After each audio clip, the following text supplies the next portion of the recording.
Hi friends, welcome to my channel the new beginning. అందరికీ నమస్తే. నా ఛానల్లో కంటెంట్ నచ్చినట్లయితే సబ్స్క్రైబ్ చేసుకోండి, లైక్ చేయండి, షేర్ చేయండి, కామెంట్ చేయండి. ఈరోజు రెసిపీ వచ్చేసి పన్నీర్ గ్రేవీ అన్నమాట. దీనికోసం మనం ఉల్లిపాయ, టమాటా, జీడిపప్పు, అల్లం, వెల్లుల్లి ఇవన్నీ గ్రైండ్ చేసుకొని పక్కన ఉంచుకోవాలి. ఇప్పుడు మనం పన్నీర్ని ముక్కలుగా కట్ చేసుకోవాలండి.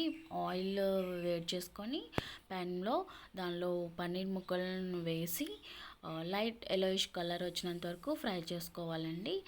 ఈ పన్నీర్ నేను ఇంట్లోనే ప్రిపేర్ చేసుకున్నాను. ఇంట్లో పన్నీర్ ఎలా చేయాలి అని ప్రాసెస్ ఏంటి అని నాకు కమెంట్ చేస్తే నేను సపరేట్గా వీడియో చేసి నేను అప్లోడ్ చేస్తానండి.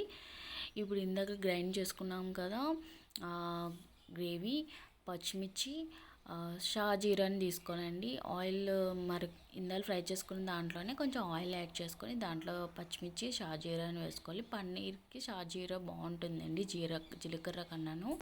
ఇందులోనే ఆ గ్రేవీ వేసేసుకొని అన్నీ ఒక్కసారిగా కలిపేసుకొని ఇప్పుడు ఉప్పు, కారం, పసుపు, గరం మసాలా, ధనియాల పౌడరు, జీరా పౌడరు అన్నీ ఒక్కొక్కటిగా వేసుకొని మళ్ళీ అన్నీ మిక్స్ చేసుకొని మగ్గించుకోవాలండి. బాగా ఒక 5 minutes మసాలా అన్నిటినీ ఫ్రై అయ్యేటట్టు కలుపుకొని మగ్గించుకోవాలి. ఇలా బాగా కలిపేసుకొని మగ్గించుకున్న తర్వాత ఆయిల్ అంతా మనకి బయట తేలిపోతే మొత్తం మసాలా అంతా బాగా మగ్గిపోయినట్టు అర్థమండి. ఇలా ఆయిల్ అంతా బయటకు తేలిపోయింది. ఆ టైంలో మనం ఏం చేసుకోవాలి అంటే ఇందాకలో ఫ్రై చేసుకున్న పన్నీర్ ముక్కలు ఉంటాయి కదా, ఆ పన్నీర్ ముక్కల్ని అన్నీ కూడా ఈ మసాలా గ్రేవీ దాంట్లో కలిపేయాలండి. అన్నీ బాగా ఒక్కసారి కలిపేసుకొని ఒక 2 minutes మళ్ళీ మగ్గించుకోవాలండి.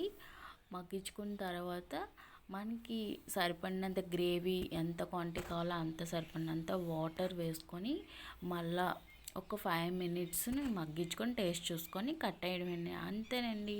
టేస్టీ పన్నీర్ని రోటీస్తో సర్వ్ చేసుకుంటే సూపర్గా ఉంటుంది. అలాగే బగారా రైస్తో కూడా చేసుకోవచ్చు. Thank you for watching. Please subscribe to my channel. Bye bye.